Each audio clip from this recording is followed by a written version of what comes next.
just got to do it. When we think of climate change, we think of it, this is a case where conscience and convenience cross paths, where dealing with this existential threat to the planet and increasing our economic growth and prosperity are one and the same.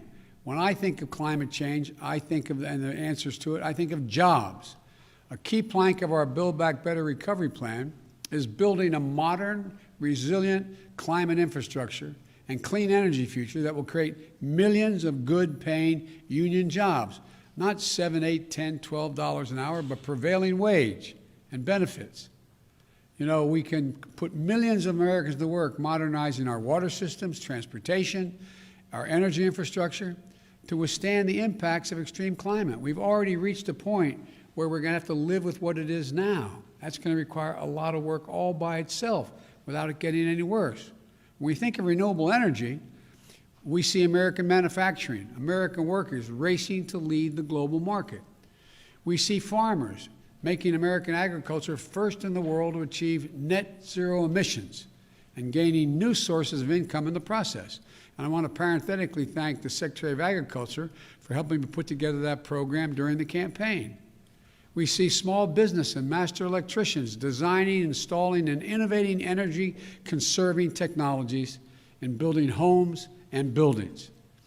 And we're going to reduce electric consumption and save hundreds of thousands of dollars a year in energy costs in the process.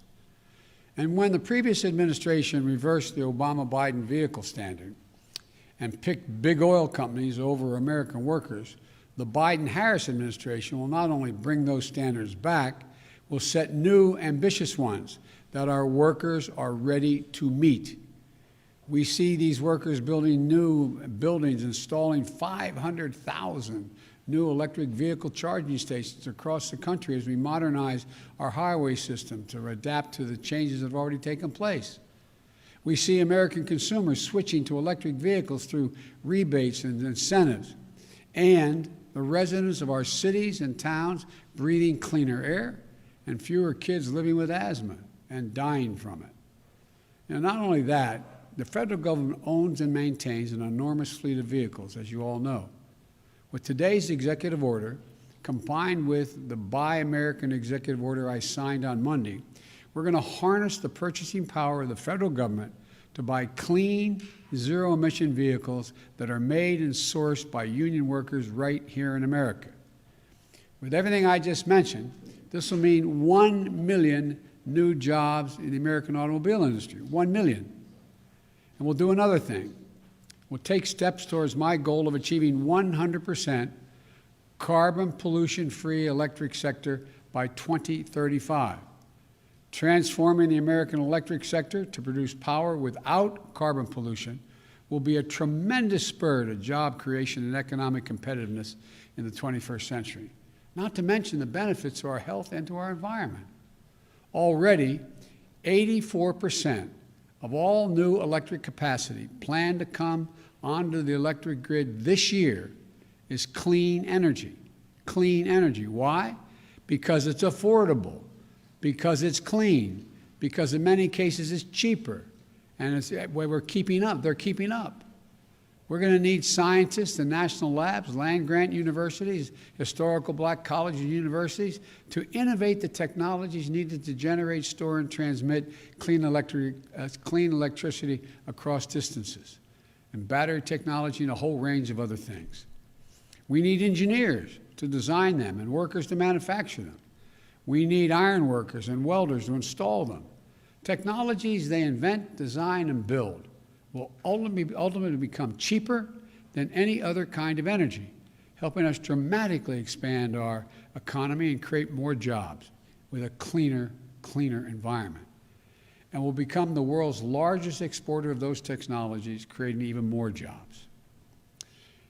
You know, we're also going to build 1.5 million new energy-efficient homes and public housing units that are going to benefit communities 3 times over. 1, by alleviating the affordable housing crisis. 2, by increasing energy efficiency. And 3, by reducing the racial wealth gap linked to home ownership. We're also going to create more than 250,000 jobs to do things like plug the millions of abandoned oil and gas wells that pose an ongoing threat to the health and safety of our communities. They're abandoned wells that are open now. And we're going to put people to work.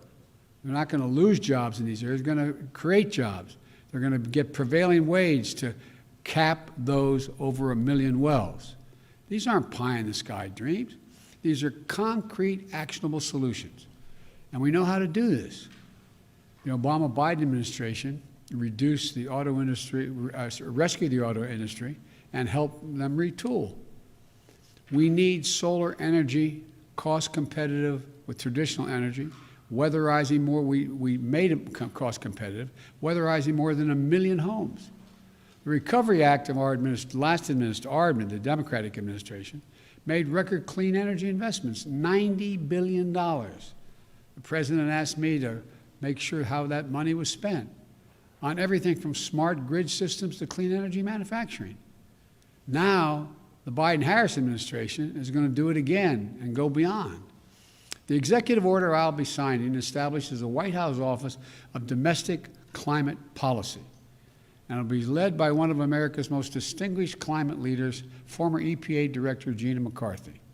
As the head of the new office and my National Climate Advisor, Gina will chair the National Climate Task Force, made up of many members of our cabinet, to deliver a whole-of-government approach to the climate crisis. It's not time for small measures. We need to be bold. So let me be clear. That includes helping revitalize the economies of coal, oil, and gas and power plant communities. We have to start by creating new good-paying jobs, capping those abandoned wells, reclaiming mines, turning old brownfield sites into new hubs of economic growth, creating new good-paying jobs in those communities where those workers live, because they help build this country. We're never going to forget the men and women who dug the coal and built the nation. We're going to do right by them, make sure they have opportunities to keep building the nation in their own communities and getting paid well for it. While the whole-of-government approach is necessary, though, it's not sufficient. We're going to work with mayors and governors and tribal leaders and business leaders who are stepping up, and the young people organizing and leading the way. My message to those young people is you have the full capacity and power of the federal government. Your government is going to work with you. Now, today's executive order also directs the Secretary of the Interior to stop issuing new oil and gas leases on public lands and in offshore waters wherever possible. We're going to review and reset the oil and gas leasing program. Like the previous administration, we'll start to properly manage, unlike it, we're going to start to properly manage lands and waterways in ways that allow us to protect, preserve them, the full value that they provide for us for future generations.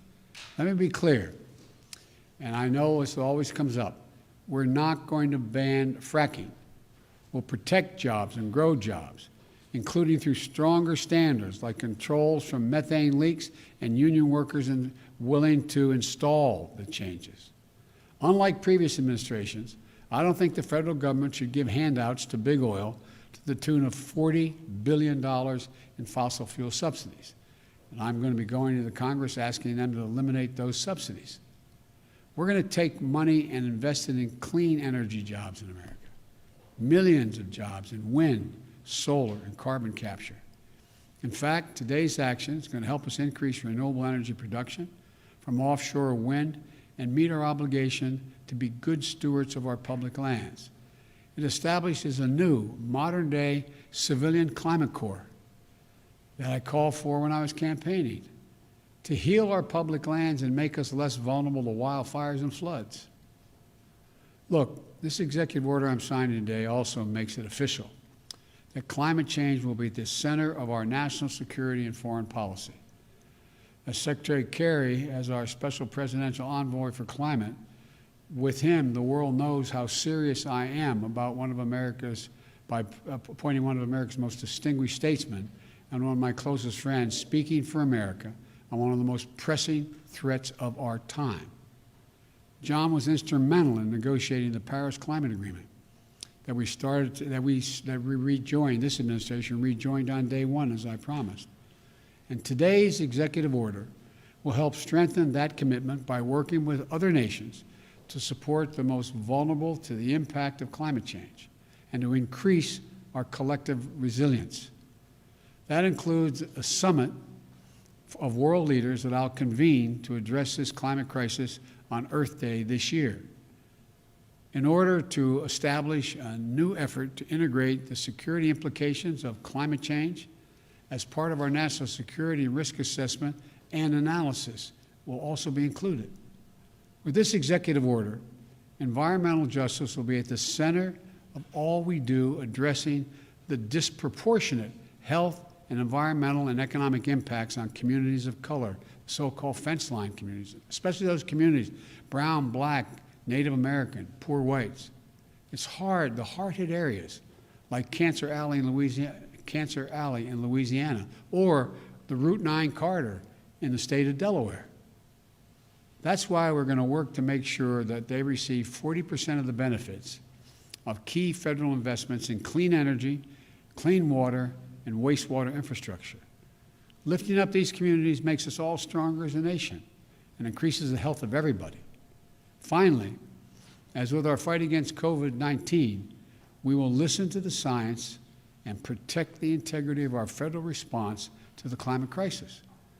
Earlier this month, I nominated Dr. Eric Lander, a brilliant scientist who is here today to be the director of the Office of Science and Technology. I also nominated another brilliant scientist, Dr. Frances Arnold and Dr.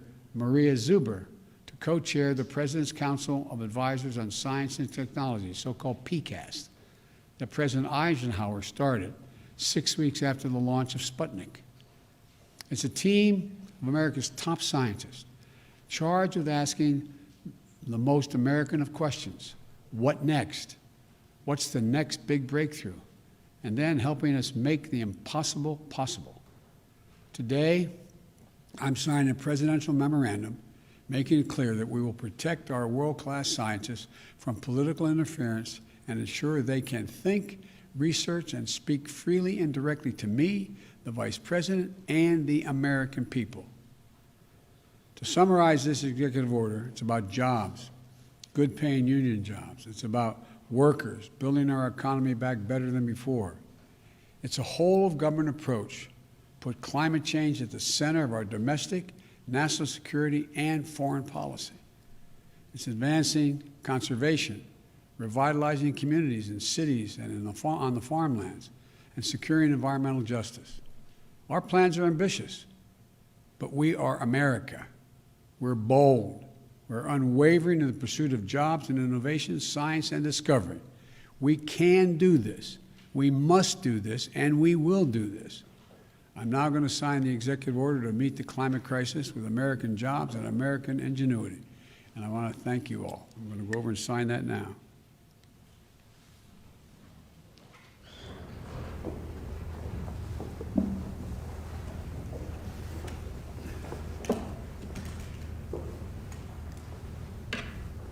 Use the right pens here.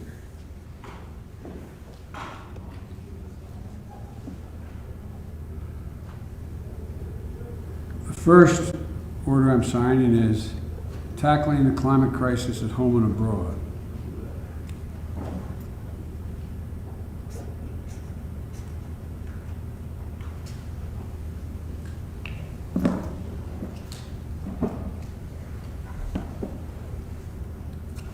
This next one, restoring trust in government through science and integrity and evidence-based policymaking.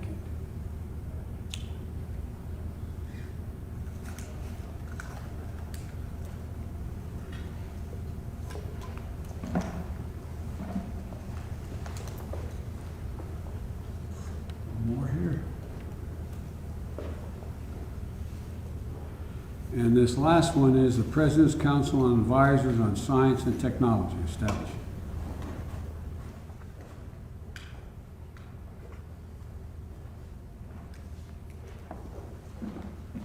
I thank you all for your time. Sir, what sacrifices are you asking Thank you, Americans Brian. today? Thank you. Mr. President.